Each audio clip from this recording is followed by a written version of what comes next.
Divine is this, my Maya of the gunas, which is hard to overcome. To me who turn and come, they alone cross over beyond this Maya. The evildoers attain not to me, souls bewildered, low in the human scale, for their knowledge is reft away from them by Maya, and they resort to the nature of being of the Asura. 4 kinds of virtuous men love and adore me, O Arjuna. Those in distress seeking deliverance, those who aspire for knowledge, those who seek beneficence, and those who have wisdom and knowledge, O best of the Bharatas. Of these, the Jnanin, the man of knowledge, ever in yoga, in his singular love for the divine, excels. To the Jnanin, I am the dearmost, and he to me is dear. High-souled indeed are all these bhaktas, but I regard the Jnanin as verily myself. Self-united is he, abiding verily in me as his supreme goal. It is after many births that the man of knowledge attains to me. So very rare is the great soul to be found who sees that Vasudeva, the immanent divine, is all that is. Thank you, Ambika. Next up is Brian. Brian, if you could read 14 through 19.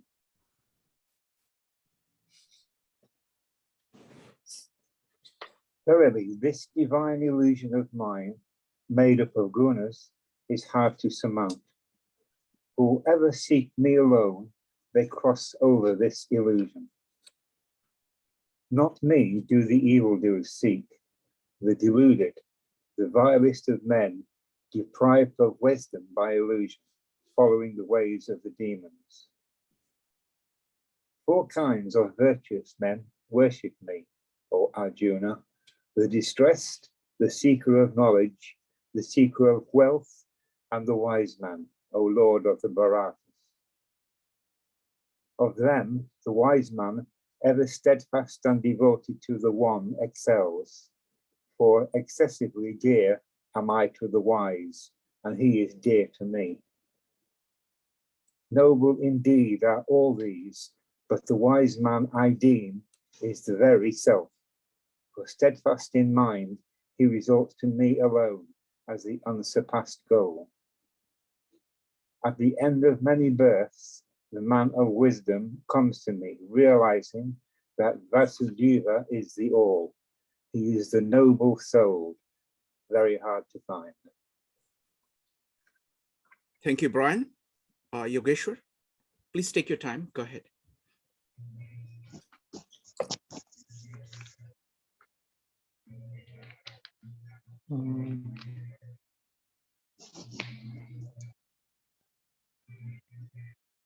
Namam dushkritino mudha prapadyante naradhamaha mayaya paritagyana asuram bhavamashritaha.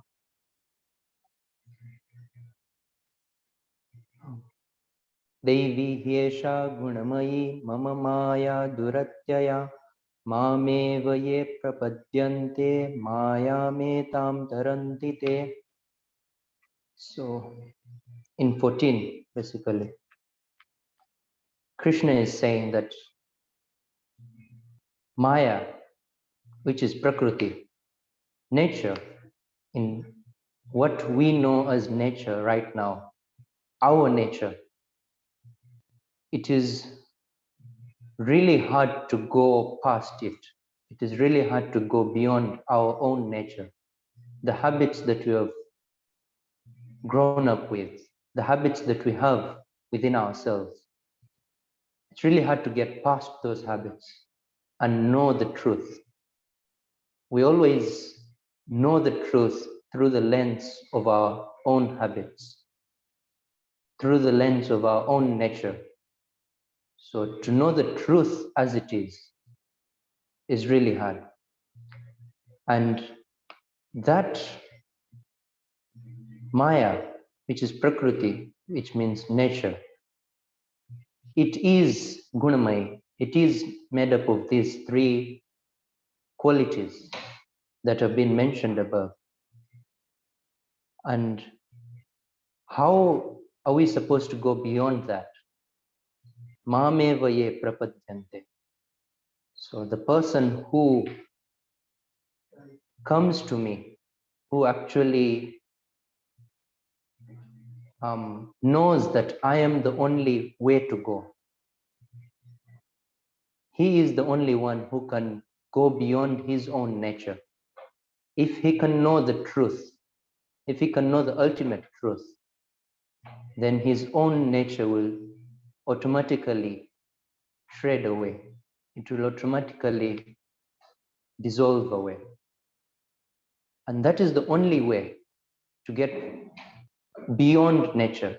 It's not to get rid of nature, because nature is what will take you towards the ultimate truth. But it's to make a leap, it's to go beyond nature. Namam dushkriti no mudha prapadyante naradhamaha mayaya paritagyana asuram bhavamashritaha. So these types of people, they do not get to me. And they are constantly doing actions, dushkritino. So they're constantly doing actions that are leading them away from me. So their actions are, in a way, in themselves, just by their nature, they're taking them more towards their nature rather than the truth. Mudha. So the other people are ignorant. There are types of people who are ignorant. They only want to know what is good for me right now. They do not want to know the truth. That is how much they are ignorant. They only consider the truth as what they are feeling right now, their sense perceptions right now, and the emotions that they have right now. So that is the ignorance being talked about. They are not able to see beyond their senses. They're not able to see beyond their thoughts. And other people, naradhama, the other types of people, they know that probably there is something beyond, but now they use that perception of something beyond, and they try to lead people to the wrong way. They show other people the wrong way because they tell them, yes, there's something beyond, and then they take the other people the wrong way because they want wealth, or they are so much into the sense perceptions that even though they feel there is something beyond, they lead other people towards the wrong path. So those are the naradhamaha. Other people, mayaya paritagyana. So they are not ignorant, they do know, but their nature constantly makes them do according to their habits. They know that my habit is wrong, but they just can't live it because it's so much into their own nature. They have constantly made the self, they've constantly made the self perception with their ego, with that particular habit, that to leave that habit, it is really hard now. So mayaya aparita jnana. So they are not ignorant, they do know, but their own nature always puts kind of a curtain over their knowledge. Asuram bhavamashrita. So other people, yes, they do know that there is something beyond our sense perceptions, but now they asuram bhavamashrita. There are two types of people basically here. Devi, Asuri. So Devi means those who are going towards the center. They are always wanting to know the core of their own selves. And Asuram Bhavamashrita, they are constantly, it's not that they're ignorant, but they're constantly wanting sense perceptions. And this is different from Maya Parita Dhyana because they do not want it, but their own nature always takes them back to it. Now, Asuram Bhavamashrita, they actually want to go away from their own core. They want to go towards their own nature. They always want to go towards that. So there's a difference, a subtle difference in their thoughts, in the way they are conceiving reality, and the way they want to perceive nature. Those are types of people who are not going to get to me, who are not going to get to their own selves. Those types of people who are never going to know their core, they're never going to get to know their own reality. Now, who are those people who get to know their own reality, who get to the path? Chaturvidha bhajante mam jana sukritinarjuna artho jigyansurartharthi jnani cha bharatarshava. So 4 types of people get to know their own nature as it is, get to know their own self as they are, get to know the core of their being. Who are those 4 types of people? First, all those 4 people should be sukritino. So sukritino meaning they should be doing actions that are constantly leading them towards the core of their nature, towards the center. So those 4 types of people will always be doing activity towards the core. But still, there is a way whereby one is better than the other. Artho, Jigyansu, Artharthi, Jnani. So those are the 4. The first, Artha. So I'm going to give 2 meanings of these 4 types of devotees, and then we could have questions about them, which one to take or which one is better of the 2 meanings. So I'm first going to make the first meaning of all the 4, and then we shall come back. So Artha, in normal terms, literal terms, we could take it as a person who is in great sorrow. The sorrow could be because he had so much wealth and then he was deprived of it, or he had so much power, immense fame, and then he was deprived of it. Now, what happens in such a situation is he will want to go somewhere. He would want to get to a place whereby he is not affected by these sorrows. So that type of people who are in sorrow and now come towards their core, they're wanting to come towards their core, yes, but their want is only because of their sorrows. And what they want is to get rid of their sorrows. Their want is not for the core. The want is to get rid of the sorrows. Jigyansu. So a jigyansu is a person who wants to know about the core. He wants to get to know all the concepts about the core. He doesn't want to run away from something particularly, because He's not like the Artha. The Artha wants to run away from his sorrows. Now, the Jigyasu doesn't necessarily want to run away from anything. What he wants to do is to know about it. And normally, the categories, how they're put is Artha is the lowest, then Artharthi is above, and Jigyasu is just near the Jnani. So a person who wants to know about is just about to get to Jnani, but he has not experienced it. He has known all about it, but he has not experienced it. And then Artharthi, here he's going towards the core. He wants to know himself.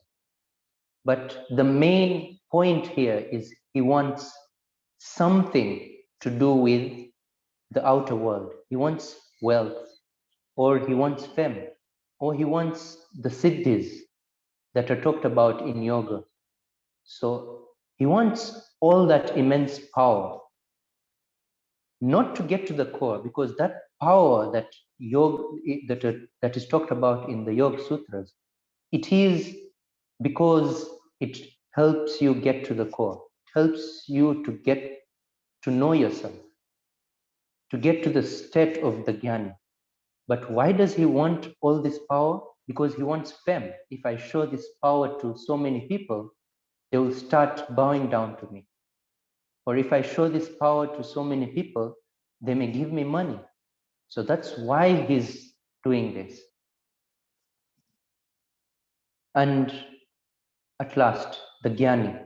So the Jnani is a person who has totally experienced it. Not only knowing about the concepts, but experiencing it in a way that he himself has become one with the ultimate. In a way, we talk about it as becoming one with the ultimate, but for Jnani, he has got to be what he always was. What he is, he's got to be it. Yeah? For him, the experience is, I have got to know myself as I was from before, but I just didn't really know it. I didn't experience it. That was the only difference. I was always this. Now, that's the experience for the Jnani. Now, the second type of, the other definitions you could give for these three types of, these four types of devotees is, so for the Artha, basically, not running away from sorrows. Yeah, the first definition we made for art was running away from sorrows. Now, the second definition you could take for Artha is Artha like Buddha. You know, he knew the sorrows. He got to know the sorrows, the three types of sorrows. He was not running away from it. He knew they were going to come in his life. But he went towards knowing something beyond those sorrows. Now, why he wanted to know his core is not because he wanted to run away from the sorrows, but because he knew the sorrows were there. So the mere fact that there are sorrows in this world, yeah, there's death in this world, there's sickness in this world, there's old age in this world. That mere fact made him go to his core. It made him to want to know himself. So these three, the first three could be ways of getting towards your core in the second definition of these three. So it is a way to get towards your core. You get towards your core knowing that there is sorrow in this world and there is a way to get beyond these sorrows. Not running away from the sorrows, but getting beyond the sorrows. Yes, I know I'm going to get old, but my identity should not be with the body which will get old. My identity should be separate from the body. And then artharthi, the other part, is a person who wants to get to the core because he knows the experience is pleasant. He knows about the experience. He wants to know that pleasant experience, that bliss that comes with knowing the core. So he will get to the core. He is not deluded by the sense perceptions in this world, as we saw in the previous explanation of artharthi. The second explanation says that he's not deluded. He doesn't want fame or the wealth of this world.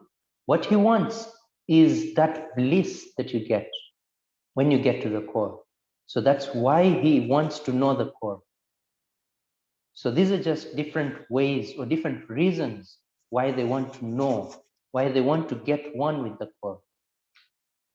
And then Jigyansu, basically he wants to know. When he wants to know about the core, it's just a way to get to the core. It's not about just knowing the concepts, but Jigyansu now is a way, it's a path that he puts about, that using that path, I can get to the core. Knowing the concepts, like, for example, we also may have had that experience. When we get a perfect example, like even Gyaneshwari gives some examples, when he gives some very good examples about the core, yes, they're metaphors, but we get a glimpse, we get some strike of lightning within us. And that's why we want to know more of the metaphors. Those metaphors actually spark something within us, and they take us towards our knowing ourselves. So in that way, we want to know more about the core. We may not necessarily know the core right now, but even merely knowing more about it, knowing more metaphors about it, helps us to get nearer to the core. So that's why we are wanting to know the core. And then the definition for Jnani doesn't change. It is that experience that he receives. It is the ultimate stage. There's nothing beyond that. He has known who he really truly is, and he is one with Brahma. So those are the four types of devotees or bhaktas, and two different paths of definitions that I've laid out. Tesham jnani nityayukta eka bhaktir vishishyate priyo hi jnani notyartham aham sacha mama priyah. So out of those four, jnani nityayukta. So the jnani is eka bhaktir vishishyate. He only wants, he's only devoted towards the core. And he doesn't have any other want. You see, either definition we take for artharthi or artha or jigyansu, there is a want. They want to know something. Yeah. So they want to know different things or one thing, but there is a want, there is an urge to get somewhere. Now, a jnani, there is no urge to get anywhere because he has reached the ultimate. All his urges have dissolved because he has gotten to the ultimate. And eka bhaktir vishishyate, that he is only devoted towards the core, towards staying there, and he's always there. Priyo hi jnani notyartham aham sacha mama priyah. So it's a two-way interaction. I love him so much, and he loves me so much. In a way, it is put in a way that Krishna is telling Arjuna all these words. Now, what Krishna means by I is totally different thing from ego or from the self that we are aware of. The I he means is the Brahma. So he is so much, you know, when you love someone, you dive into that person. You get one with that person. There is no two in love. There's always one. So the perception of love here is remove the two, only one is there. So that's the experience of love. Now, when Krishna says that he loves me so much, so it's like he dives into Brahma in a way that only one is there. Only Brahma is there. That's his only perception remaining. And the fact that I love him, it's Brahma also pulls him towards itself. It's like a two-way attraction, and the Jnani is diving towards Brahma and Brahma is pulling the Jnani towards itself. So it's like when you love someone, if we're going to give an example, if we love someone, there's a two-way attraction. We want to dive into that person. Like the body sets the limits, but really in love, even though we're two people really love each other and they're just holding hands, it's like it's a whole union. They're not two, but it's only one person. So in that way, I love the Jnani and the Jnani loves me. Udara sarva evaite jnani tvatmaiva me matam astita sayuktatma mameva nuttamam gatim. So udara sarva evaite. So all these three, yes, they are devotees. All the four are devotees. All the four are getting towards me. All the four have an aspect of the core. But out of all the four, Gnani Tvatmaiva Me Matam. Gnani is me. Not just part of me, but Jnani is me. Asthita Sayuktatma Mameva Nuttamam Gatim. So he knows me as Anuttamam Gatim. So there is no place beyond Brahma. He knows that because when you reach your destination, you know when you know yourself so well, you know that there is nothing beyond this. This is the last stage. And that is where I am talking from. Krishna is saying, that is the Brahma from which I am talking from. And when he reaches there, he knows there is nothing beyond this. This is the ultimate. And that is where he is seated, Astita, Sahi Yuktatma. So he is seated at the ultimate. He knows the ultimate. He is one with the ultimate. And he knows there is nothing beyond the ultimate. He has reached there. Bahunam janmanamante jnanavan mam prapadyate vasudeva sarvamiti samahatma sudurlabha. So after so many births, the Jnani, the Jnanavan, has a place in me. Mam prapadyate. So he is seated in me. The only place he knows to go is me. And me meaning Brahma. So the only place he knows to go is Brahma. And that's where he is seated. And that is his only place.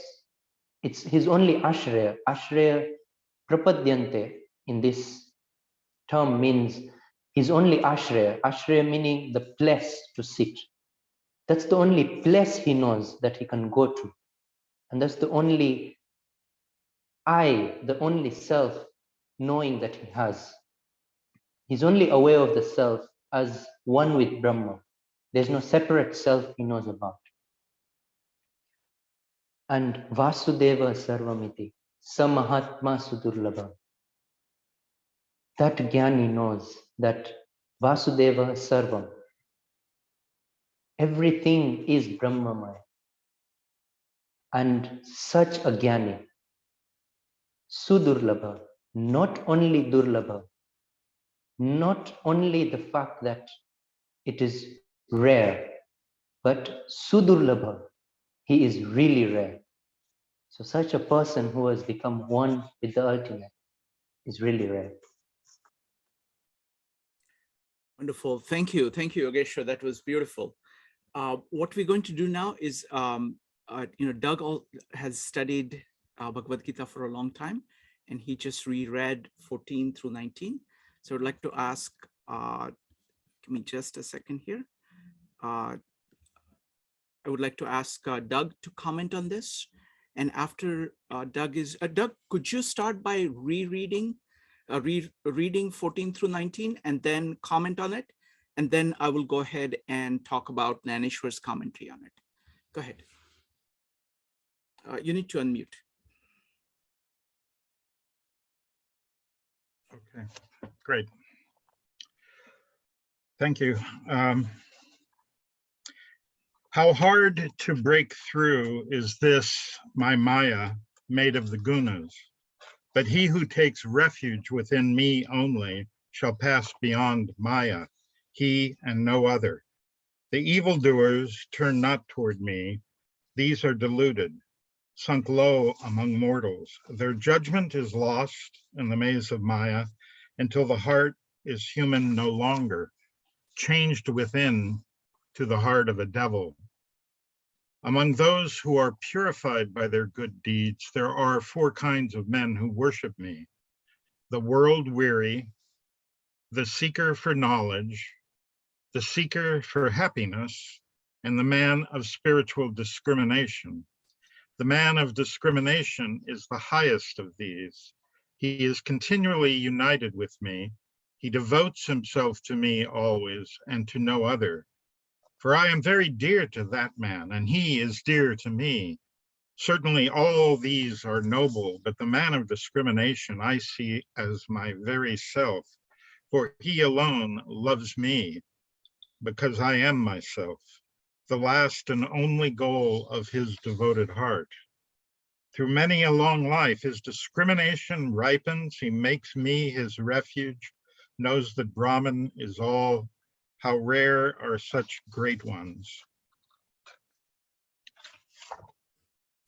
Well, the thing that struck me was in this translation is the use of refuge, which other translations are resort to, or there are various, they're not all in my head right now, but the refuge and this idea that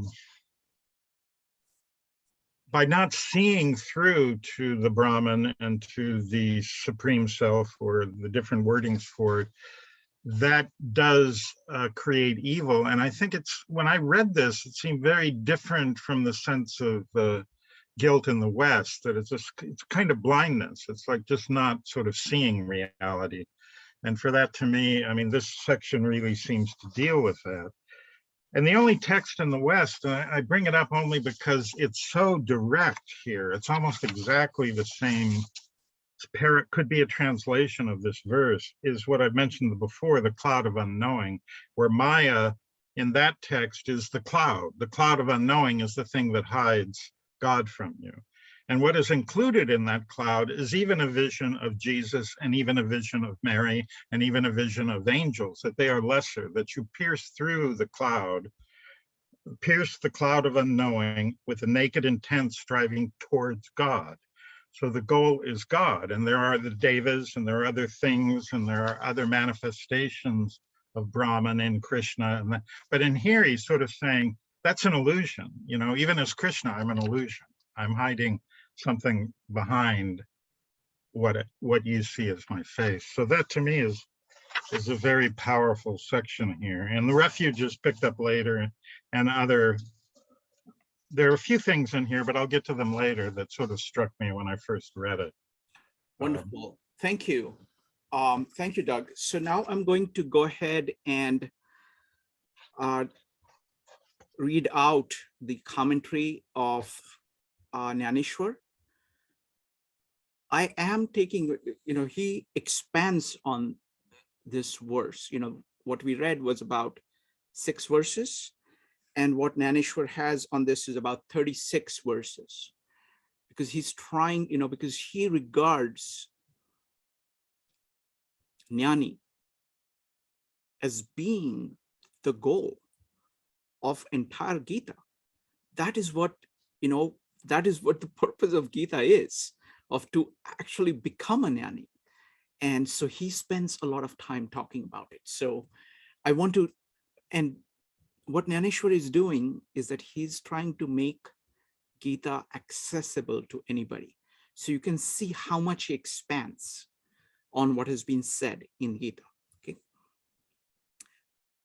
So I'm going to read a little bit of Marathi, and then I'm going to I'm not doing a translation. I'm doing translation, but I'm doing more than that. I'm trying to tell you what he means by what he says.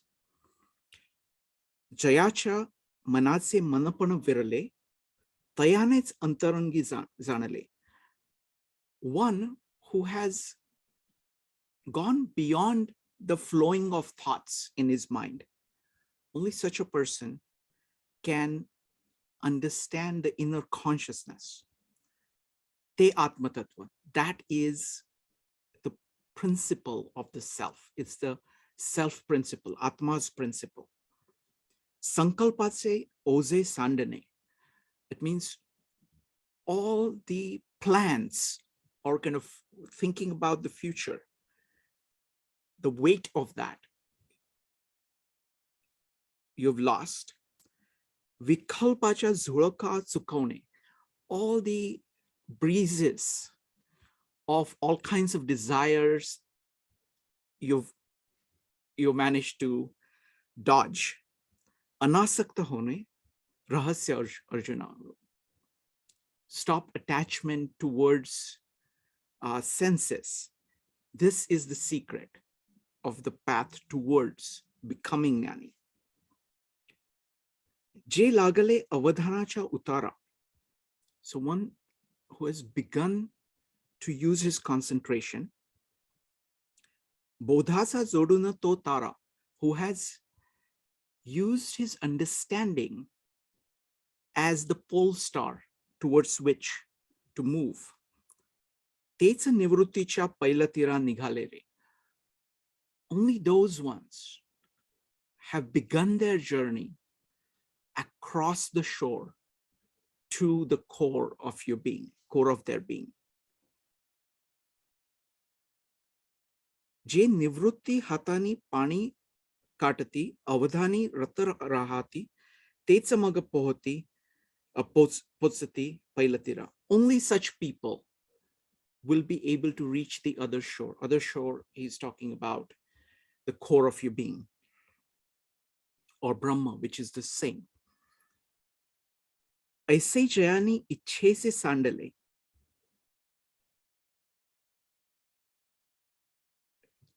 These people who have discarded their desires, manase manapana virale, that means they have lost the preoccupation with the flow of thoughts. Avadani tayachits bhajanile. They are the ones who have mastered the concentration and have come to the self principle, or Atma principle.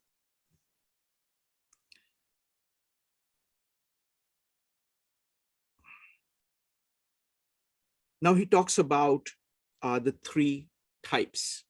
I'm going to skip that because I'm going to focus on Jnani. Pari chauthyacha thai, the 4th one, kahitsa magane nahi. The other 3 are actually asking me for some things. Someone is saying, oh, please get rid of this sorrow that I have. Oh, please, I want wealth, I want prestige. Please give that to me. The third one is saying, oh, I want knowledge.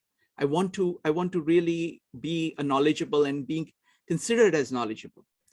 But this fourth person is actually not asking me for anything. Tocha bhakta ekapahi jnani amaza. All he's focused on is me. And that's why he is my true devotee. And he is mine. So maza means mine. So he's regarding him as his. This is Brahma speaking. This is the universe. This is God speaking about a jnani, person who is trying to get to the core of their being and thereby getting to the Brahma or to Krishna or to God. Tya jnanachine prakashe pitale dvaitatse te kavadase. Okay. With that light of knowledge, all the rays of duality are wiped away. Maga meets zahala anayase. To jnani maza.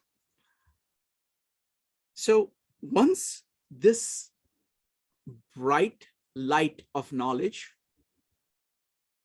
destroys all the dualities, then the jnani becomes me easily. Dvaitachi झाली आटणी,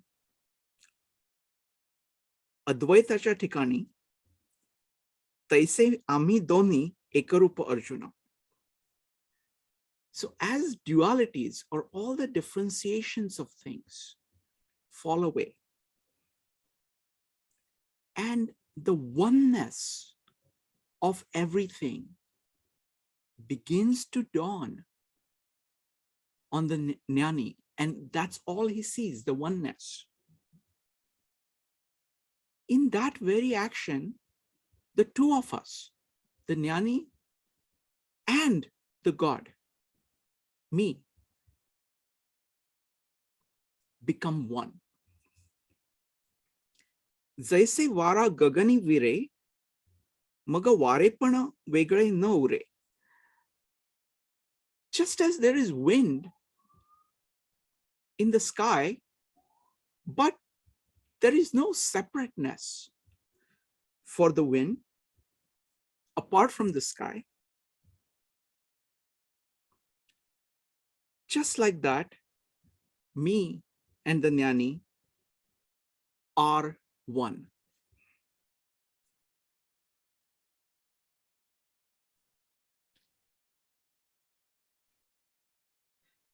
तैसे देह कर्मा कारण तो वेगळा असे भासण. So because he has a body, he seems to be separate from me.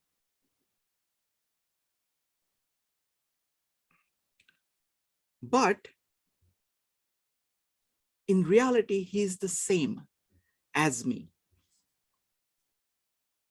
आत्मज्ञानाच्या कारणे मी आत्मा ऐसे तो जाणे. Because he has understood his Atma, because he has understood his own Atma, he realizes that I am his Atma. तो कधी वेगळा राहिला देहपणे, तो कधी का वेगळा राहिला. So because his Atma, his soul, because he has understood his soul, and therefore his soul has become me, how can we be separated just because he has a body?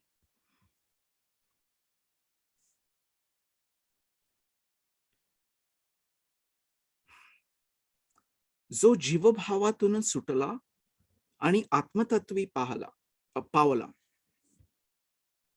तो कधी का वेगळा राहिला देहपणे. So when he gets free from all attachment and stays constantly at the principle of his soul, of his Atma, he doesn't separate from me because of any bodily things. म्हणून Apulia कारणे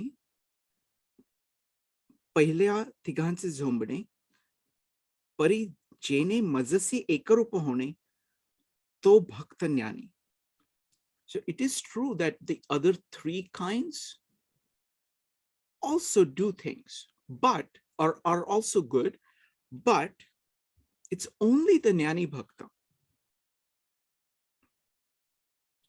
who becomes one with me.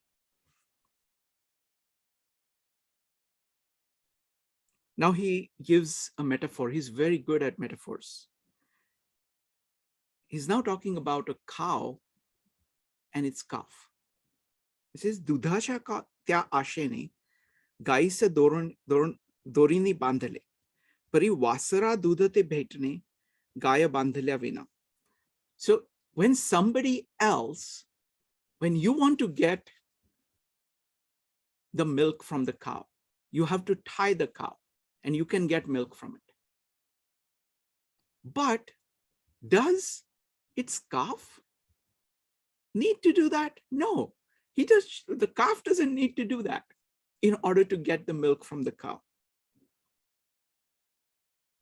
तनमन प्राणाने त्या गाईसच वासराने प्रेम करणे. The calf, with all its body and all its consciousness, loves its mother. त्या गाईचं ते म्हणे, ही माझी माया माझी. And the calf says to the cow that you are my mother. And there is no other thing in the heart of that calf. त्या अनन्य भावा कारणे गायीनेही तैसेच प्रेम करावे. Because the calf is like that, also the mother is like that. Mother also loves the calf exactly the same way. तैसेच हे बोलणे भगवंताचे. It is exactly like that with the Jnani and God. So just like the Jnani loves God, like a calf loves its mother, God loves the Jnani just like the cow loves her calf. मग भगवंत म्हणितले, जे पाहिले तेच मी सांगितले, तेही आवडले बघ भले, परी धन्य ज्ञानी.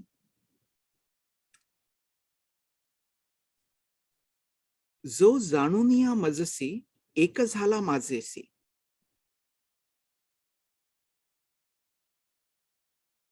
So anybody, the one who by knowing me becomes one with me, is like a river flowing into the ocean that is me. And he becomes a part of, he is me. He becomes a part of me. There is no distinction left. तैसा आपुल्या अंतःकरणी जो एकरूप झाला माझ्या ठाई, मग तो मी ही विभागणी न उरे तेथे. So when the Jnani in his own consciousness becomes one with me, then this distinction of he and me does not exist at all. ज्ञानिया जो म्हणे, तो चैतन्याची केवळ माझे. So now Krishna is saying, he is actually my Atma. So I am the world and he is my Atma. हे म्हणू नये परी काय काय कीचे न बोलावे किती. I don't know, this state is very difficult to describe with words, but if I was to give a metaphor, he says, I would say that I am the body and he, the Jnani, is my Atma.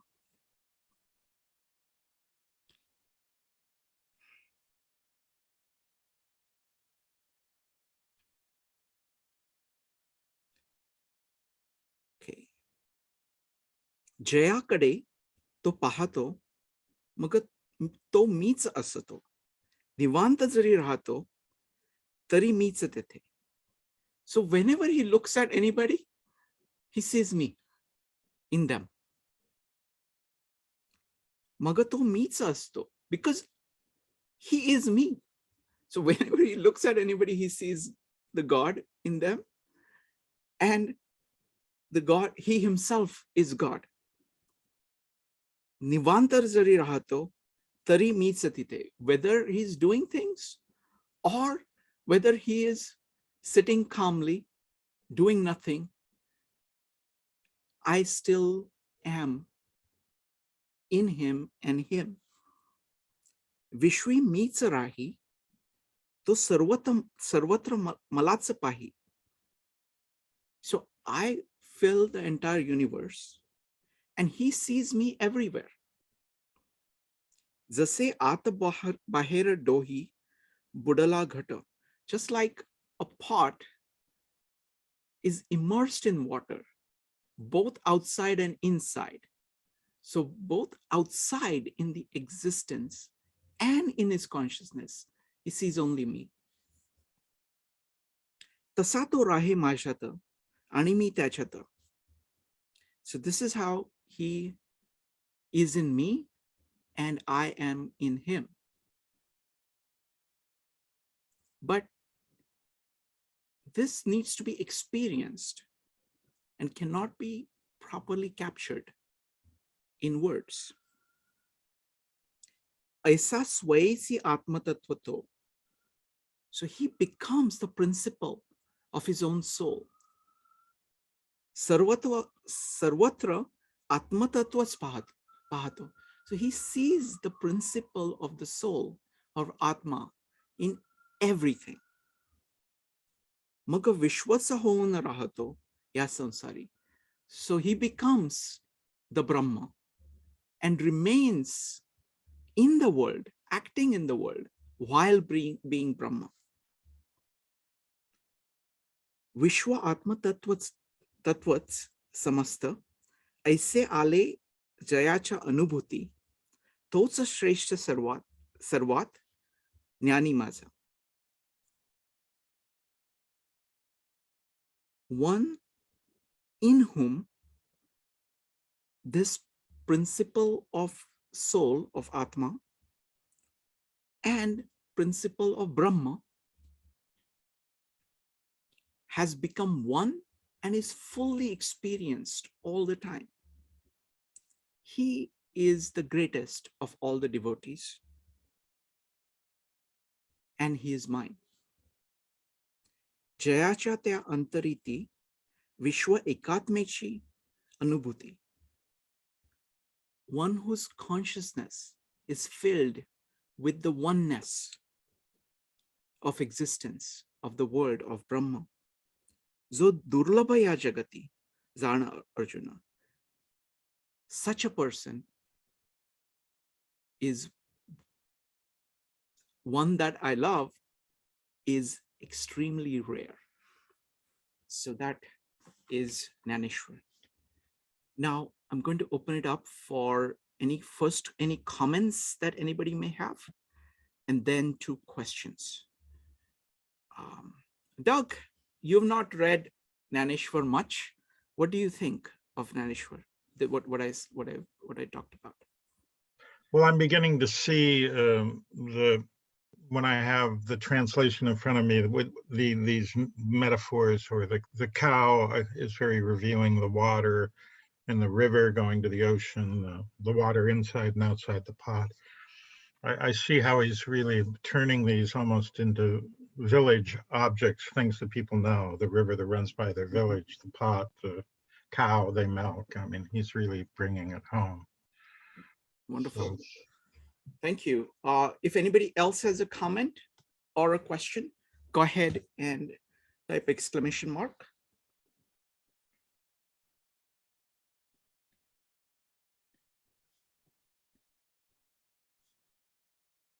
Anybody? Yogeshwar, what do you think of Naneshwar's treatment? Yeah. What I love Gyaneshwar for is his metaphors. He really brings it into the practical world and shows us that there are examples that are really, like, we can really see how Brahma is within and without us. Like, he is in us and outside us as well. Like the pot example he gave. And it's all full of water. Now, in a way, because he has experienced something like that, and now he's seeing something outside, he's able to relate.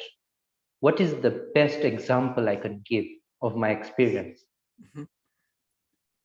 Yeah, I also love the example of the cow and the calf that Doug talked about. It's so beautiful because you can see this kind of, the reciprocity that you talked about, the reciprocity of love, that it's both directions.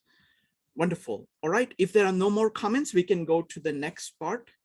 So we can start with Ambika reading. Now we can read from 20 through 30. We can, yeah, just do 20 through 30. So let's start with Ambika and then Doug. Ambika.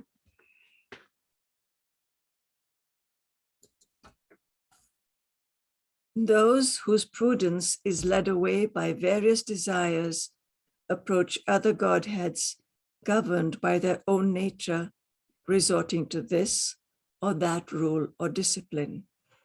Whatever form of Godhead any devotee wishes with faith to worship, in that very form do I confirm his unwavering faith. At one with that faith, he endeavors to invoke that particular Godhead, and thereby obtains indeed the desired gratification provided actually by me. But that fruit obtained by these men of petty intelligence and unformed reason has to end. To the gods go the worshippers of gods. To me, verily, do my devotees attain. The unintelligent think of me, the unmanifest, as subsumed by manifest form, not knowing my supreme being as imperishable and insuperable. I am not revealed to all, veiled as I am by my yoga maya. This bewildered world knows me not, the unborn, the imperishable. I know, O Arjuna, all the existences, past and present and future, but no one knows me. By the delusion of the dualities which arise from wish and disliking, all existences in the creation are, O Bharat, led into bewilderment. But those men of virtuous deeds whose sin is come to an end, they, freed from the delusion of dualities, steadfast in their vows, love and adore me. Those who, taking resort in me as their refuge, strive to be free from age and death, come to know that Brahman and all the integrality of spiritual nature and the entirety of karma. Those who know me integrally subsuming the material becoming are the bhuta and the divine nature of being Adhidaiva, and also the master of sacrifice, Adhiyajna. They, united in their consciousness, know me even in the hour of their departure. Om Tat Sat. Thank you. Next up is Doug, followed by Yogeshwar. Doug, go ahead. Men whose discrimination has been blunted by worldly desires establish this or that ritual or cult and resort to various deities according to the impulse of their inborn natures. But it does not matter what deity a devotee chooses to worship. If he has faith, I make his faith unwavering. Endowed with the faith I give him, he worships that deity and gets from it everything he prays for. In reality, I alone am the giver. But these men of small understanding only pray for what is transient and perishable. The worshippers of the devas will go to the devas, so also the devotees will come to me. Thus think the ignorant that I, the unmanifest, am become man. They do not know my nature, that is one with Brahman, changeless, superhuman. Veiled by my Maya, I am not shown to many. How shall this world, bewildered by delusion, recognize me who am not born and change not? I know all beings, Arjuna, past, present, and to come, but no one knows me. All living creatures are led astray as soon as they are born by the delusion that this relative world is real. This delusion arises from their own desire and hatred, but the doers of good deeds, whose bad karma is exhausted, are freed from this delusion about the relative world. They hold firmly to their vows and worship me. Men take refuge in me to escape from their fear of old age and death. Thus they come to know Brahman and the entire nature of the Atman and the creative energy which is in Brahman. Knowing me, they understand the nature of the relative world and the individual man and of God who presides over all action. Even at the hour of death, they continue to know me thus. In that hour, their whole consciousness is made one with me. With mine, consciousness is made one with mine. Thank you. Thank you, Doug. Yogeshwar, if you could, please go ahead. Kamesteste ritagyana prapadyante nyadevataha tam tam niyamamastaya prakritya niyata swaya.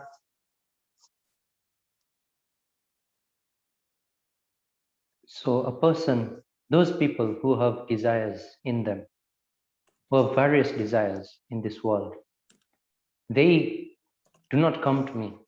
They go to devatas. Now, in this aspect, there are so many, like we have so many descriptions or so many understandings of who God is or how to view God. There are also so many understandings and so many ways to look at what the word Devata means. Devata in this context, we have gone through the part where Krishna is saying that in the sun and the moon, I am the light that shines in there. Yeah.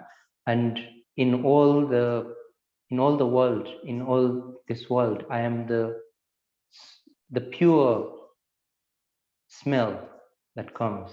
And I am that life force within each and every living being. Now, what Devata here means, if you see, yeah, sun or moon is a Devata, yeah. The world, Prithvi, as we say, is Devata, and then even a plant, you can be like in Indian philosophy or in Hinduism, even a plant is a Devata.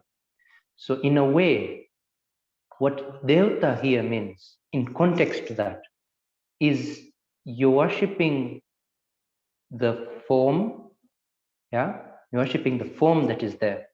And it gives you power, yes. And in the next, which is 21, Krishna is saying that I am the one that gives the power from within them. Yes. Now, it's because in the sun, the light is Brahma. It is from Brahma. So you worship the sun as the form, forgetting the function. That is what happens in the Devta. What the form is for is some perspective of the function, to get some perspective of something that can never be said. Now, when you get a perspective, you cling to that perspective so much, you forget what that form was for. You forget the function of the form. And all these examples that are given as well in the Gita, that I am the, just a second. So I am the Om in all the words, yeah? So what happens here is you cling to the Om, the Pranava, physical, that physical Om that you say, you cling to it so much. You never want to be silent and hear the Om, the Pranava that is always there. That Pranava that Krishna wants to say. So what happens in Devta, my perspective of Devta here is that, yes, you look at this, you should look at the sun and you feel like bowing down, but not because of the sun, but because of that energy within the sun, that is the Brahma. That was what it was meant for. Now, what happens, even according to Yoga Sutra and all the yoga traditions, when you meditate upon the sun, yes, you get so much power, immense power. Yeah, even power of concentration is there, willpower is there, and so all that power is meant to get to the core, to know even that which lights up the sun. Now, that meditation is there to get to the core of yourself. If not, there's nothing in the world, or there's nothing that we know right now that could point towards Brahma. These are all things that point towards Brahma, and so they're called Devata. Yeah, there's that essence of Brahma within them. There's that essence that which more it points towards Brahma more than other things in the world. So that's why they are above the normal earthly things. There's an aspect of Brahma that shines within them more. So a person who really wants something, who is only filled with desires within himself, that person will take the form and he will worship the form, and because that he feels, because what will happen, because he'll worship the form, even though the power is coming from the function, the Brahma within. When he picks up the form and he sees that something is working out for him, he will stick to the form. So, tam niyamam asthaya, prakrutya niyata swaya. So he will stick to the form because he's getting that power he feels from the form. But now in 21, Krishna is saying, don't forget, the power is not from the form. The power is not from meditating upon the sun. It is from the Brahma within the sun. Yo yo yam tanum bhakta shraddhayarchitumicchati tasya tasyachalam shraddham tameva vidadhamyaham. So what he meditates upon, whatever form, tanu, the word tanu means physical body. So whatever physical body, he is with all his refuge, or with all his desire, all his willpower, he goes towards that form. Yeah, and he worships that form. So tasya tasyachalam shraddham tameva vidadhamyam. Why he gets fixated onto the form is because he's getting the essence, he's getting that power he feels from the form. Yet Krishna is saying, Tam eva vidadhamyam. I am the one who gives that power from within the form. I am the function. Sataya shraddhaya yuktas tasyaradhanamihate labhate cha tata kaman mayeva vihitan hitan. So he is filled with all those desires and he worships all those forms.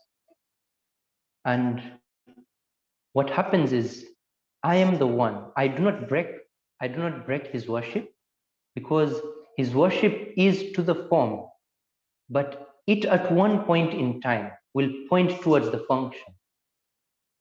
Because one time he will realize that where is all this coming from? Can it come from the form? And at one point in time, he may realize that it comes from the function. Even us, ourselves, even though we are on the path of Brahma, we need to cling to something, maybe a practice we need to cling to, a type of meditation we need to cling to, or a practice, something, because Brahma is not just in front of us and we can't see what Brahma is. So we need to cling to something, but making that something, the form by which we're getting to the ultimate, making the form the ultimate is the problem here. So I am the one who gives the form, the function that you are willing to get, but do not cling to the form. Get to something that is within the form. Get to the power that is from within. Antavattu phalam tesham tadbhavatyalpamedhasam devan deva yajo yanti madbhakta yanti mamapi. So what they get, the power they get from the form, that power is only for a short time, maybe only for the time that body is in its physical form. When the body dies, all that is also perishing. And in the second line, Devan Deva Yojo Yanti. So what happens is, when you pick a form and you really worship it, you pay reverence to it, what happens, the best where you can go is only to the form. You only get to the form. You never get to the function within. So a person, Mad Bhakta Yanti Mamapi, a person who has really known the function, that life force that is within each and every living thing, and within each and every, maybe even say mountain, or within every rock, within the whole world, that life force that is within, if he can know that, if he can know that life force, and he can move towards that life force, that's when he can get to the life force. If he only sticks to the forms, that's his only place. That's where he will stay. And this perspective of Devata, if you can, in Indian philosophy, Vayu is Devata. So Vayu means air. That's Devata. Yeah. And even Agni, which is fire, is Devata. So all those, whether it's the sun, the moon, or even the earth, Prithvi, so all those, they have an essence that makes them, like, for example, if we go near a rose flower, or go to a very pleasant environment, yeah, there is that bliss that you get. So there is that bliss that you get if you know from the There's that essence it gives you. But if you only stick to that form and you do not look for that which is behind the form, the function that is behind the form, the Brahma that is behind, you never get to the Brahma. That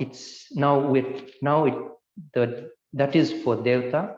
Now we're going to get to the part of who gets to know Brahma and how does a person not know Brahma, yet Brahma is he's everywhere, within and even out, everywhere, but still a person cannot know Brahma. Why? Why is it so? If we say that we are all surrounded by it, then we should be knowing it. Yeah. How is it not so prominent? Like, in one way, the scriptures say that Brahma is so prominent, is everywhere. Yeah. And why then can't we see the Brahma if it's so prominent? Avyaktam vyaktimapannam manyante mama buddhayah param bhavam ajananto mamave manuttamam. So avyaktam vyaktimapannam manyante mam abuddhaya. So how other people view me is just as every other person dies and then he gets another birth, or a tree comes from a seed and then it becomes a tree. So how other people view me is only by the perspective of the body that is seen to their eyes. They never see param bhava majananto. They never see that which is beyond the skin that they see, that which is beyond their eyes. And what is beyond their eyes? It is avyayam anuttamam. It never shreds, it never perishes. And there is nothing that is beyond that which is ultimate. But they can never see it. Naham prakasha sarvasya yoga maya samavritah mudhoyam na bhijanati loko mamajamavyayam. So I am never seen. I am never intimate. I am never prominent to everyone, to the whole world. Why? Why is that?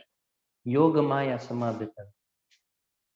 Because they are only viewing the world through the lenses of their own nature. They're viewing the world through nature. So their nature is a lens for them to view anything. When they view anything through nature, they will only see nature. They never see reality. They only see what they are. You know, there's also a saying that you see outside what you are within. So what happens here is you view the world with that lens of what you are, and you only see what you are. The manifest you see out in the world, it's a manifest of yourself, and that's what you see. If you have not gotten to the Brahma, you never see the Brahma in the world, and you only see your nature, which is within. So, mudhoyam na bhijanati, the one who is ignorant, he never gets to know reality. He never gets to know the truth. And just a small, because I was also watching this lecture on our brain and neuroscience. Yeah, what they said there is, if there is something in front of your eye, it's the only thing in front of your eye. You don't move your eye. Your eye doesn't move, and that particular object doesn't move. What happens is that object also disappears from your view. Yeah, I have not practiced it, but if science is saying it, yes, it is. Yeah, if that object also now goes away from your view, now I try to relate that. Yeah, if an object is always in front of you, you really don't see it. if your eyes are not moving, if that object is not moving. Now what happens is Brahma is always around us. He's within, he's also outside us. What happens is he's so prominent and he's everywhere. So there's nowhere that he's not there. Everywhere we move our eyes, he's there.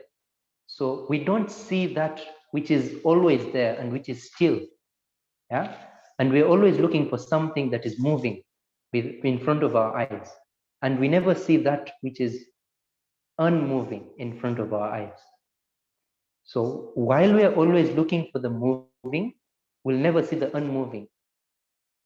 And that unmoving is always there, but never seen. So that's in a way, Naham Prakasha Sarvas and Mudhoyam na Vijnanati. So he will never know the unmoved. You'll always want to know what is moving in front of the eyes. And this perspective I'm taking is not only for the eyes, but also for the thoughts, because we're only moving thoughts is what we know. We never know the stillness that is between those thoughts. And when you know the stillness between the thoughts, that is what meditation does. You know the stillness between. A thought comes, it goes. Now that space in between, that is always there. Yeah, it's like there's a thought, then there's a gap, and there's another thought, and there's a gap. Now what happens is you know the moving, the thoughts. And in meditation, you have to know the gap that is in between two thoughts. When you know the gap, you realize that the gap is always there. It's just that the thoughts make it seem that the gap comes and goes. But if the thoughts were not there, the gap is always there. That which is unmoved is always there. So it's a way to know the unmovable, to know that stillness within yourself. It's a way to know the unmovable within yourself as well. And that is Brahma. Vedaham samatitani vartamanani charjuna bhavishyani cha bhutani mam tu vedana kaschana. So I know everything. In a way, if you know life force, if you know what life is, if you know your own self, you know everything. You know the life force that is running within each and every being, each and every living being on this world. So in that way, you know what happened before, what is happening, and what will happen in the future. You know that, and you know each and every living being because you know the life within them. But nobody knows me. What Krishna means here by nobody knows me, nobody knows the Brahma, nobody knows the life forms. Because if you know that which produces the life within each and every one, then you know everything. You don't need to know anything else. Now, when you know the life, you know each and every living being. Ichha dvesha samuthena dvandva mohena bharata sarva bhutani sammoham sargye yanti parantapa. Ichha dvesha samuthena. So because of the desires that we have, and dvesha, meaning that which prevents us, it actually makes us go away from something. It is that desire for going away from something. So it is like they're both desires. Whether it's ichha is like to get towards something, and dvesh is the opposite desire, to get away from something. You really do not like that thing. So that dvandva is an illusion. Whether you want something or you're running away from something, that is an illusion. The dvandva is moha. And sarva bhutani sammoha sarge yanti parantapa. So each and every being, each and every human being in this world, or each and every living being in this world, they're constantly in that illusion, wanting and not wanting, wanting and not wanting. So between that wanting and not wanting, they are never knowing me. And they always go round and round in this world, in the samsara chakra. So what chakra is the wheel. Previously in India, the bull of carts. So the wheel is called chakra. Yeah. So the chakra moves round and round. It never ends. The movement is always round and round. So what happens is you go in this samsara, birth and death, again and again. It's just the same things happening. Even in our wishes or in our desires, we can see that. We have a desire, yes, and then we get to what we wanted, and now we have another desire, and now we have to get to what we want again. So it's desire, get to it, and then that desire stops happening. You don't even get to know how it feels like to be with what you desired, because by the time you get to it, you have another bigger desire. So that round and round, you get to the desire, again you have another desire to get to something. That round and round, it's always there. Yesham tvantagatam papam jananam punya karmanam te dvandva moha nirmukta bhajante mam dridhavrataha. So for those whom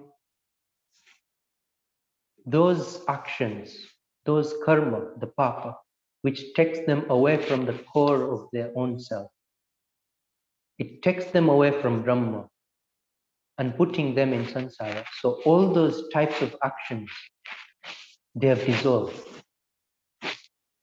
Such people are punya karma. They are those who are doing actions that are leading them towards the core of their own being. And those people, dvandva moha nirmukta. So between the wanting and not wanting, the dvandva, the duality between wanting and not wanting, they are beyond that duality. They are nirmukta. They are away from that duality. And what do they do after being away from that desire and not wanting? Is bhajante mam, dridhavrata. They get to the core, they only want the core. And dridhavrata, they always wanting the core. Never, they are never like, or I may want the core at one time and then I want something at the periphery at one time. No, always wanting the core, always wanting to be at the core. Jara marana mokshaya mama shritya yatanti ye te brahma tad vidhu kritsnam adhyatmam karma chakilam. So jara marana mokshaya mama shritya yatanti ye. You could take it literally, like how we fear death and we want to get away from death, or you could take it how Buddha took it, not running away from death, like we want to run away from death. We want to be immortal, but with these bodies. That will never happen. But what the Buddha wanted is, he wanted to be separated from this body in a way, to know his own core, to know himself. So in that way, I take Jara Marana Mokshaya. So beyond the birth and death, not the way we fear it, and not the way we want to be immortal with these bodies, but the way of being separated from it, being separated from this body. And that way you get to go beyond birth and death. So what do those people do? Mama Shritya Yatanti. So they get to the core. They only want to get to the core. They want to get to Brahma. And there they take refuge in Brahma. They sit at Brahma. They're always there. And what do they know? Now, these 3 lines, the next half verse and the other verse, the last verse of this adhyaya, it is the whole basis of the 8th chapter. This is just a summary and the whole explanation of what it is given in the 8th chapter. So what do they know? Te Brahma Tadvidu Kritsnam. They know Brahma in its entirety. Adhyatmam Karma Chakhilam. They also know Adhyatmam. Adhyatmam means Adhi Atmam. So what is within the self, they get to know that. Karma, they get to know action in its entirety. Sadhi bhutadi devam mam sadhi yagyam cha ye viduh rayana kale pichamam te vidur yukta chetasaha. So they get to know Sadhi bhuta and Adhibhuta. Yeah? Sadhi bhuta Adhideva. With Adhibhuta. Now, Adhibhuta, all these terms we'll get to know in detailed explanation. In the 8th chapter, I'll just give a small explanation. Adhibhuta is all the living beings within here. And then Adhideva. Adhideva is that within them. Yeah.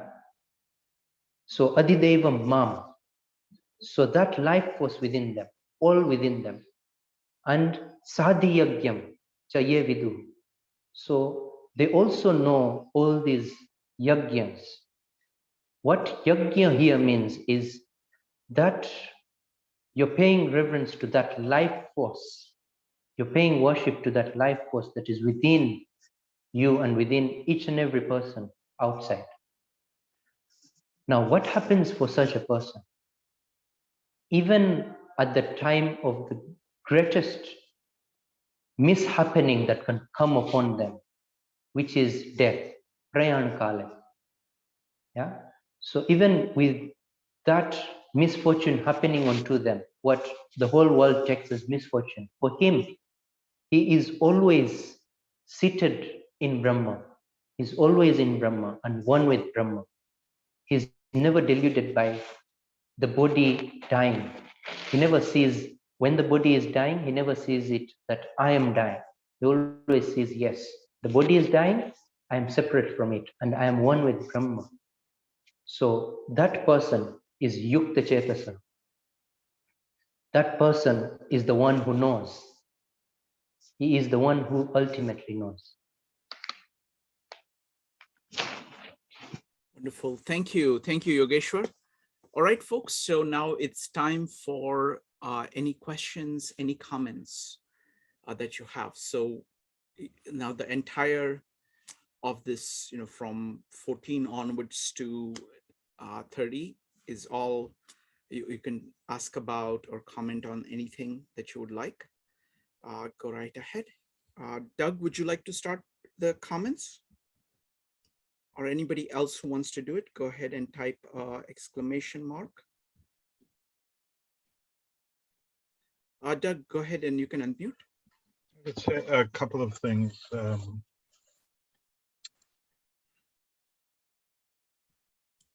I think the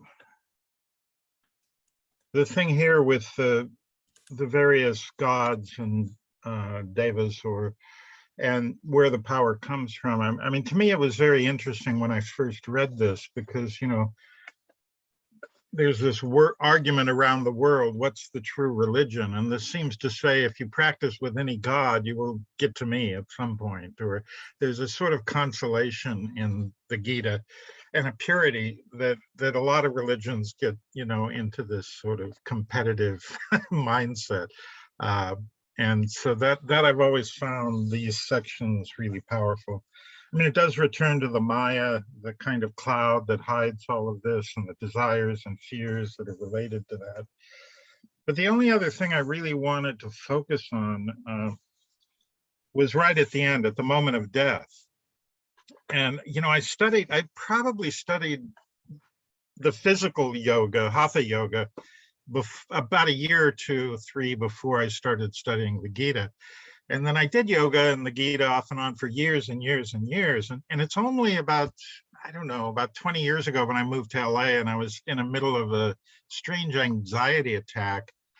And I found that the most important pose in yoga was the corpse pose, that it simulates this lack of fear, lack of desire, and just surrender. And, you know, and you get to some other kind of relaxation and tap into some other energy that may be beyond all these illusions that we wrap ourselves up in. So that whenever I see these phrases at the moment of death, which come at the end of chapter 2, I think, and they come here at the end of this chapter, and I realize the Gita kind of has these phrases that pop in like a reprise every so often. It's like, so that's what struck me in this reading.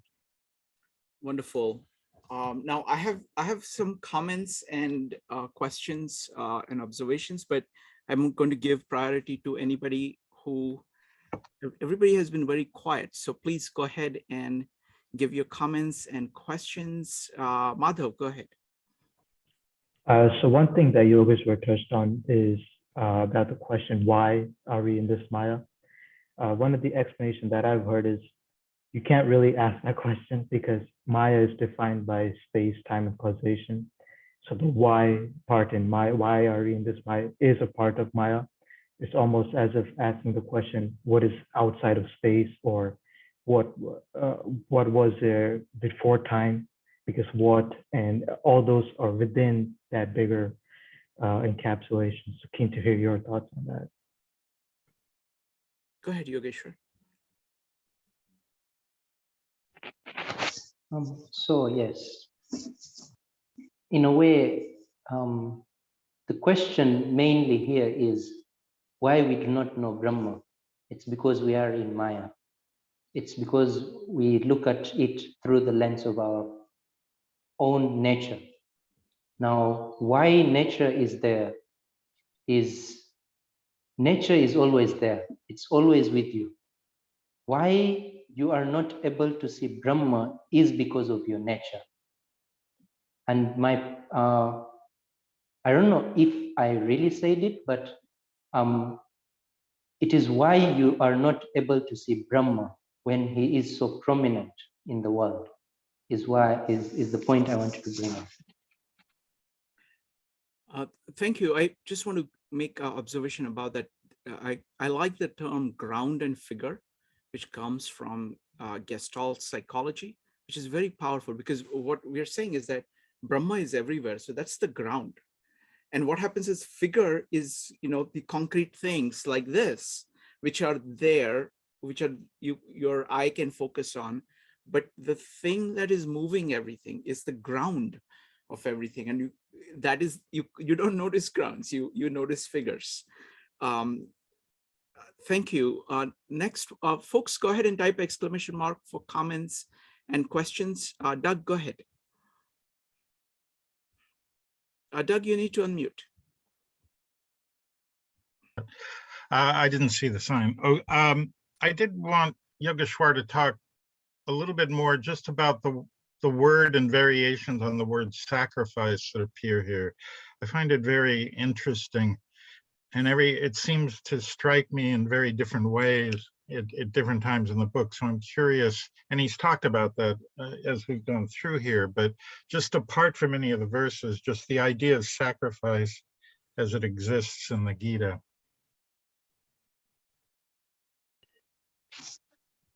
Yeah, so sacrifice, mainly what happens here in sacrifice. In the 5th chapter, they are given different types of sacrifice, and in Gita, what sacrifice means in the essence is anything you do in the physical world to get to Brahma, to get to know the essence. Now, we can't do anything without the physical world. We are going to use the physical world. So what's the best thing to do when we want to get to Brahma? It is, we can do, now what sacrifice in Indian tradition mainly means, yeah. When you have like yajna, you're talking about, when you have a fire in the middle, and then just think about how much when at that time when we as human beings understood fire for the first time, yeah, how much we would have loved it to go around it and play and dance around the fire. And you see, in a way, the way we see a rose and it brings up something within us, when we see a very beautiful garden and bring up some essence within us, like we feel bliss. In the same way, yeah, you have the fire in the middle, and the essence of it is when you see the fire, there's this new spark within yourself. It takes you towards Brahma. Now, what all that you're giving around the fire, you're dancing around the fire, or you're giving into the fire, what you have within yourself is, I want to give to the Brahma whatever I can, because it brings up a spark within you. And when you're doing the yajna, it is, and even the fire in the yajna, it brings up a lot, because fire is always going upwards, and it's the only element in the fire that goes upwards. Even air, if it's dense, it goes down. Whether it's earth or it is water, it always goes down. But fire as an element, it always goes upwards. So in a way, we are talking about going upwards in the journey of Brahma. You're always wanting to go towards that where nobody else is going, no any other element is going. Only one element is going towards that is Brahma. So you as a person, you want to go towards that which nobody else wants to go towards. Everybody else would be like fire, would be like water or earth, or air, they would want to go downwards. But you as a person want to go upwards where nobody else is wanting to go. So fire, in a way, just think about it, how people would have viewed it when fire was a new thing. They would have wanted to do so many things with fire, and it would have sparked so many things within them. So that's why we have so many rituals around the fire. Right now, what happens is you don't have the spark within yourself, but you're just doing the rituals as they said. And that actually does more harm than good right now. But what it was meant for is that worship that you're giving to the essence, what you feel around the fire is more important. Thank you. Folks, if you have questions, go ahead and type exclamation mark. I want to make one observation. This idea of jnani and idea of the God loving the jnani and the jnani loving the God. Doug was talking about kind of equivalence in the Western context. The best equivalence I have seen is actually in John 1:1 that we are going to study, the relationship between the Father and the Son. So I want to draw the parallels here. I know Yogeshwar needs to leave in 9 minutes, right? So I'll make sure that we'll wrap it up then. So this is consider this as a preview. And because many of you are going to be more familiar with the Gospel of John, maybe you can see the equivalence of what it means, because really radical things, Krishna is saying very radical things here. He's saying that this jnani is my Atma. He's saying we are one, that there is a oneness. He is my God. That's how he put, Naneshwar puts it. It's like, so he's the soul and I'm the body. So the equivalence of that is, I see it as in John 1:1. In the beginning was the Word, and the Word was with God. The Word was God. He was in the beginning with God. So what you see here is that there are actually three things. There is a Trinity right there in the beginning. There is the God, there is the Word, and there is a relationship between them. The Word is simply, it is the Word of God. It is the Word through which God is aware of himself. That's what the Word is. So Word is referring to God. It is Word of God, in God, and with God. There is a difference, but sameness of a kind. Because it is God thinking about God, it has the same nature as God. Aquinas calls it consubstantial. It's of the same kind. So Brahma and Atma is of the same kind.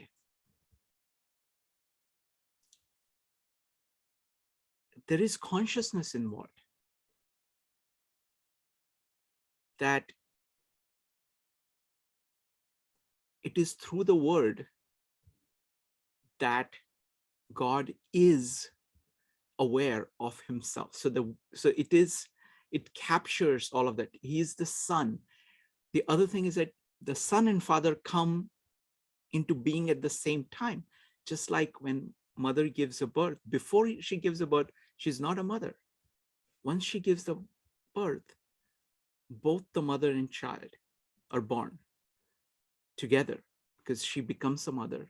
So Father becomes a father once he has the Son. So they come into being. In the beginning was the Word. In the beginning was the Son. So it is in the beginning, it starts. And there is this all, the Father, Son, and the Holy Ghost. Holy Ghost is the love between them and the consciousness of each other that they have. All three of them are gods. They are all one. So in Indian thought, it is the seer, what is seen, and the act of sight as being one. So it is an equivalence of, so that is the closest thing that I see. Yogeshwar, any thoughts on this? Or it's too foreign? Yeah, I'll have to go in just Sure. some minutes. So okay. So anyway, so I just wanted to tell you this. So if you can make it to the 7 o'clock meetup on Monday, that would be great. Otherwise, I'll send you the video. It's 7 p.m. Eastern time. All right. Thank you, Yogeshwar. All right. Does anybody else have anything to say? Everybody has been very quiet today. I don't know what's going on. Okay, let's see. Jyoti, do you have anything to say? Not really. It was very informational. And, I'm going to listen to this YouTube one more time. Mm-hmm. It was a lot to soak in today. Mm-hmm. And I have to spend a little time, just going over it. But I enjoyed it. I enjoyed it thoroughly. Thank you, Yogeshwar. Keep coming, please. Thank you. Thank you. What about Ambika? Ambika, what did you think?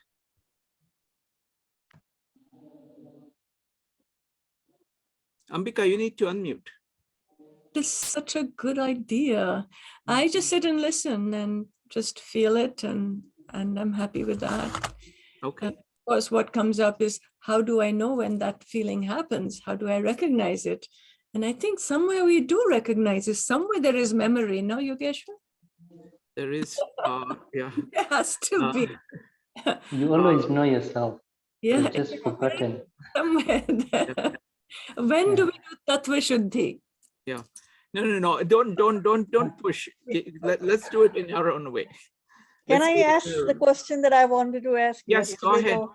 Go ahead. Yogeshwar will have to go, but go ahead and ask the question. Yeah, real quick.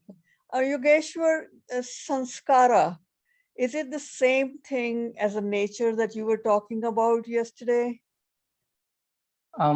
Yeah, yesterday I talked about Prakriti, Sanskriti, and Vikruti. So Prakriti is your nature.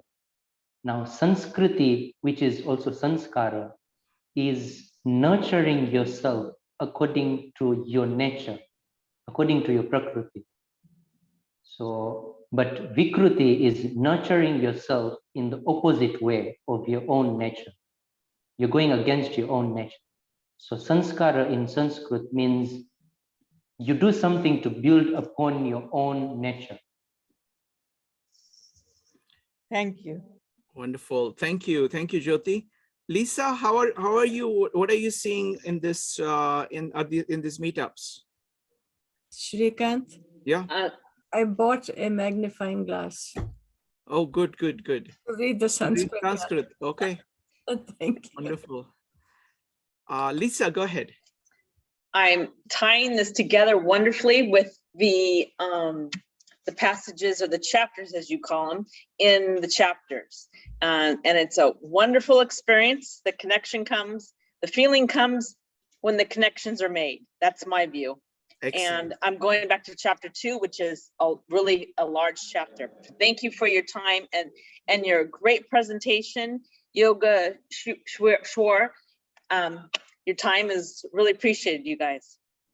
Thank you, Lisa. And chapter 2 is a fundamental chapter. It, as Yogeshwar was saying yesterday, it gives you an overview of chapter 3, 4, 5, 6.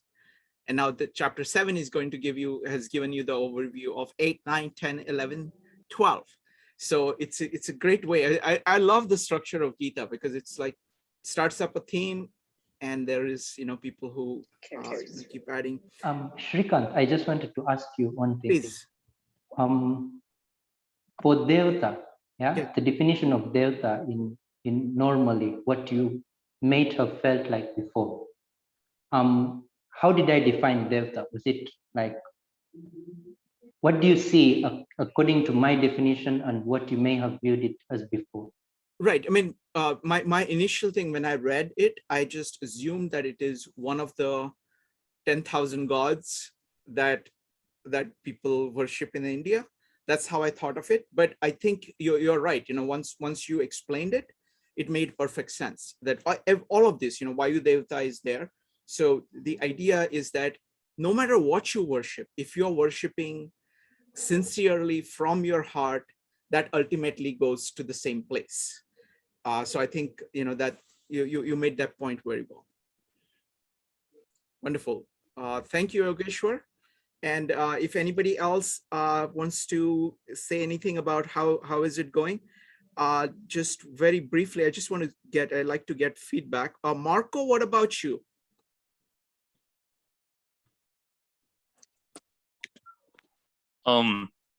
Yeah, I thought it was an amazing, a very informative, meetup. I definitely learned a lot. Sort of just the, just where God is talking back to you and saying that, I'm looking up to you, that sort of thing. That's kind of amazing. And not getting hung up on the form, seeing the essence of things. Yeah. Wow, that is excellent observations, Marco, because that is really a unique thing. First time you hear it, because what it is saying is that there is God in you. So it is a very profoundly uplifting idea about human potential, of saying that that's what is there in you, and it is the same. It's the same. It's profound in two ways. One is that it is saying, you can aspire to the highest possible. The second, it is saying that there is God in everybody. There is this God in everybody. So what it does is that it radically changes the way you look at people.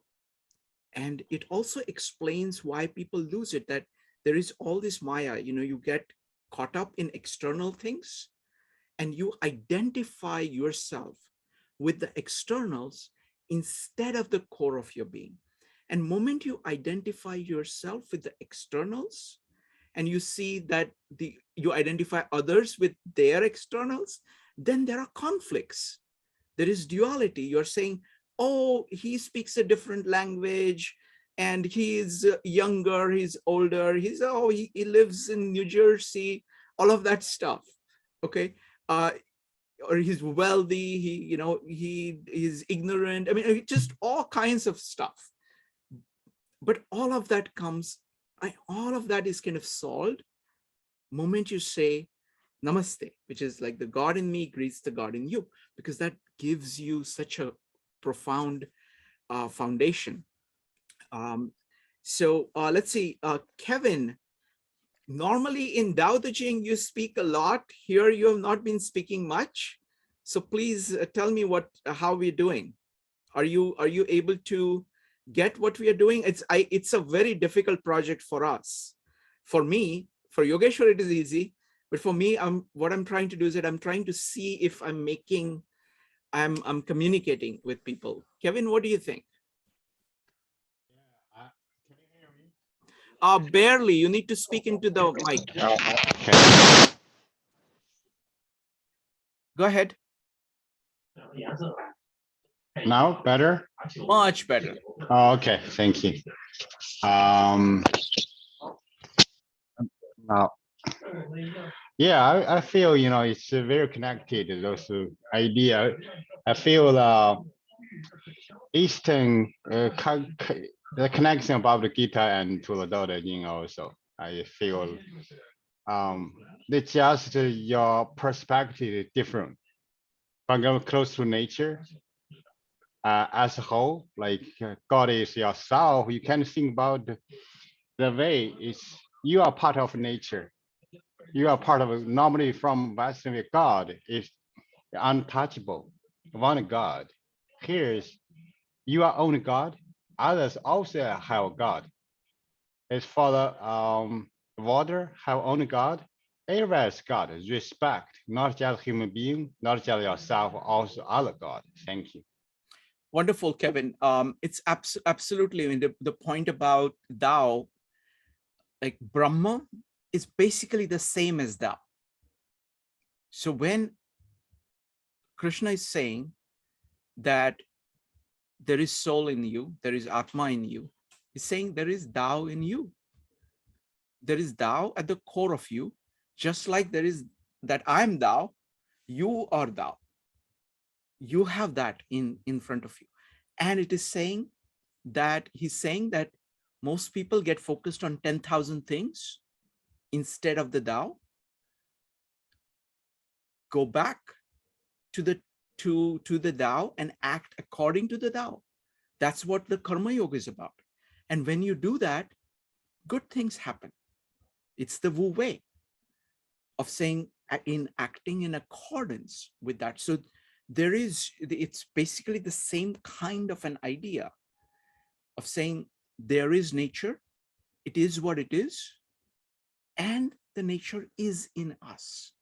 And the sage acts in accordance with nature. So wonderfully put. Thank you. One more question, sorry.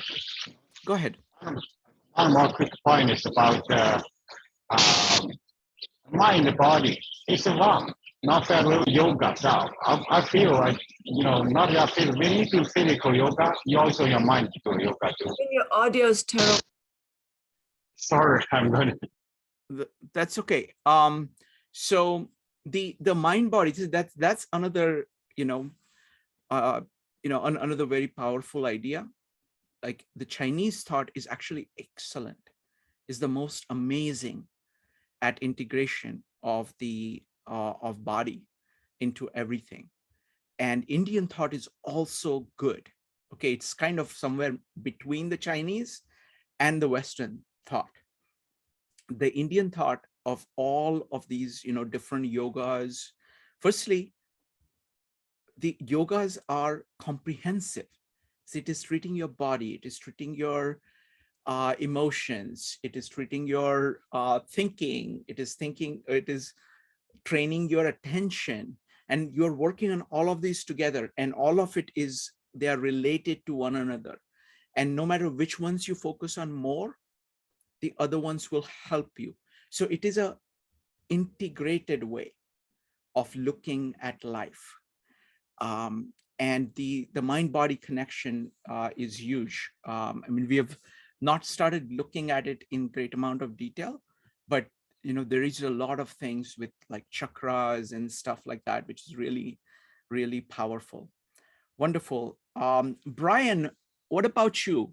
You are the professional. You're not professional, but what shall I say? You're the most. Your range of reading is great. And what is your evaluation of what we are doing? Impression? Are we able to communicate the Gita? Any thoughts? Yes. Where do I start? Okay. What's coming over is excellent. What is not so good is my ability to comprehend all of it. I've read the Gita for many years, so I'm reasonably familiar with it, but it's very difficult to make it stay. What I'm doing now during these sessions, because I mean, quite honestly, this is too late for me.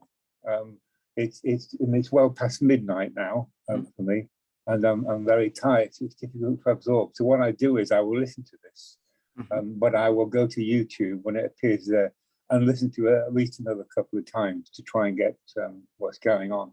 What I'm doing now is I'm trying to link my favorite copies of the Bhagavad Gita with what's being said, but also I have the Janeshwari, which I'm trying to link into that, and it is very complex. The Janeshwari is much more complex than the simple copies of the Bhagavad Gita I have. So it's very worthwhile. It's very successful in what you're doing as a meetup, but it's hard work. Yes, no, that's excellent point, Brian, and I couldn't agree more. And that's why I've really struggled because I know that there is a great distance between the Western thought and the Indian thought. And because there is that difference, it is hard to convey it, because it's not just about intellectually conveying it, but it is about integrating the ideas into your life, make them living ideas. That's what the goal is. So one of the things is that that's one of the reasons I'm using Naneshwari, because Naneshwar has actually successfully done that, at least for lots of people who have the advantage of being familiar with the base culture, which we in the West don't have. But they have disadvantage in the sense that they cannot read and write. So they, but to be able to communicate this, and people who do not read and write typically do not think of ideas like this. They don't know philosophy. They've never studied that. And in spite of that, he's trying to communicate. So I've chosen that as my focus in order to make things accessible. The other thing that is beautiful about Gita, which actually will help, is that it covers the same themes from multiple angles. It covers them repeatedly throughout the adhyayas. So we'll be hitting many of the points again and again from different angles. One of the things I really love about Gita is the way in which it is being spoken, the way in which Krishna is trying to teach Arjuna, the patience, the love, the kind of methodicalness, the empathy he has for the student, not just empathy, but delight he has in seeing the student trying to learn, even when he's failing. Okay, so that is part of the Indian context of learning. So, but it is hard work for sure. And but thank you very much for the feedback. Really appreciate it. Madhav, what do you think? How are we doing? I think we're doing good. There's a lot of different analogies that are helpful in understanding, which is what I was going to say is when this Bhagavad Gita session ends, I would be keen in having like a small 10 to 15-minute meditation session led by you and Yogeshwar, where we take our attention from the outside, the body, the mind, and inside using the different analogies.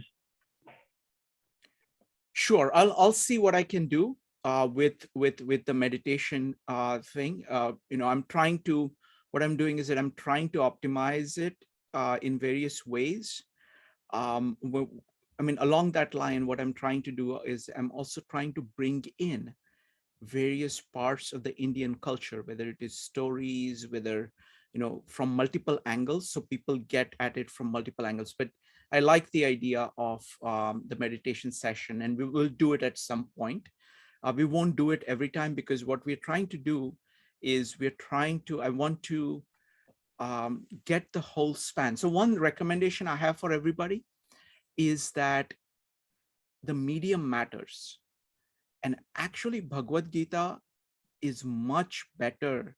All these Indian works, for sure. And for me, all these works, like all the three works that we are studying, Gospel of John, Tao Te Ching, and Gita, I really like listening to them. In addition, of course, I read them. I read commentaries on them. But in addition to that, just listening, because it's very short, just 2 hours. Gita is just 2 hours. So just repeatedly listening to it and letting your subconscious process it, just while walking, whatever. I mean, it's just, it just letting it flow over you, I think works really well. So that is another thing that I would recommend to everybody. Doug, you are unmuted. Do you have anything? Yeah, I had one thought, I think from when you and Brian were talking, and I can just say that after I read the Gita, I think I read it as a reaction to directing Titus Andronicus, Shakespeare's most violent play. But then later, when I went back to Shakespeare, and even as I thought about the production, I began to see things in Western literature, as you've seen in Aristotle, and I see in Neoplatonic thought that was popular during the Renaissance. So it sort of has alerted me to energies of work in Western literature that I'm not quite sure when they disappeared. Maybe with the Cartesian split, I don't know, but there's sort of, it just woke me up to some of these energies in Shakespeare. I have very specific things on that. There are 2 things, 2 points I would make. One is that medium is the message. So medium matters. And all these 3 works that we are studying are in the scribal age, before the print. Things went really different. They became very much fragmented and analytical afterwards, after print. There is a mind-body dichotomy that is there, starting with Descartes, but just print does that, because you have the text which is separated out from the experience of actually engaging with people with ideas. That is being replaced by you reading the text that is readily available. So there is print. I'm a big fan of books, but print itself kind of divorced this entire integrated way of looking at ideas. So all these 3 works are in the scribal age. So there is a tremendous commonality of the mode of that. And I'm finding just tremendous, just like I was saying today about John 1:1 and Tao Te Ching, there are very deep familiarities between this kind of integrated way of looking at things between Gita, Tao Te Ching, and Gospel. And that's a good place to go. So in terms of going back, going forward, the biggest area which has been influenced by, biggest ideas in the West that have been influenced by Indian thought, I can think of 2. One is the Transcendentalist. All the Transcendentalists, their core way of looking at things, I think is, they're all of them, say that they're influenced by India in a very big way. The second one is Carl Jung. Some of Carl Jung's ideas are deeply influenced by this. So that, and both of them are very much in the East, like Western tradition. So they are able to take those Eastern ideas, fully integrate it with everything, and present it. So those are the two I would look at. All right. If anybody else wants to give feedback, Zheng, what about you? Zheng, are you driving? Are you cooking? Are you eating? Okay, looks like Zheng is busy. All right. So folks, this is, let's see if Mike has his mic on. Mike, is your mic on? It doesn't look like. All right. Folks, thank you very much. I always like to get this kind of feedback periodically, because I'm trying to see, the whole purpose of this is to communicate Indian ideas, and to know, to get feedback from you is very helpful. Whatever positive, negative, just giving details of how it is falling for you, what you're finding easy, what you're finding difficult. Please keep giving feedback. The email that I have is 52livingideas@gmail.com. So you're welcome to give it in writing. There it is. All right, 52livingideas@gmail.com. All right, folks, and we've got some incredible meetups. Tomorrow's meetup is going to be just amazing. It's at 3 o'clock. It's going to be on digital Catholic social teaching, but it is really about digital and religion. What has happened to religion in the digital age? What happened to it over time?